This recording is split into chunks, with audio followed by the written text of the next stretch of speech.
Loops, eller løkker, som de hedder på dansk, er meget grundlæggende for programmeringen af din Arduino.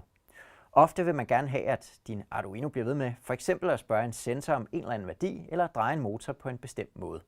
Og det er det, man bruger en løkke til. Et program med en løkke bliver altså ved med at køre. Du kan sammenligne med en togbane, hvor toget bliver ved med at havne der, hvor det startede. Hvis vi for eksempel ser på det her meget simple program, der får en LED til at lyse i 3 sekunder, og så slukke i 3 sekunder, så svarer det til, at toget kører på en cirkelformet bane. Det kunne se sådan her ud, hvor toget det er den grønne cirkel. Her får toget at vide, at det skal tænde, og her får det at vide, at det skal vente med at gøre noget i 3 sekunder.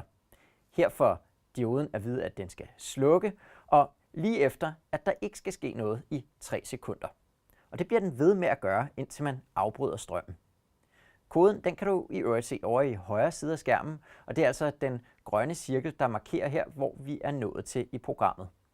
Og ja, så kan du altså også se her, hvad der sker med Arduinoen, når programmet kører. Bemærk, at jeg bruger den LED, der sidder på selve Arduino-boardet. Det er den, man kalder med det, der hedder pin 13 i programmet. Selve loopet kører under den del af programmet, der hedder Void Loop, som du kan se her. Og det er sådan set det for nu.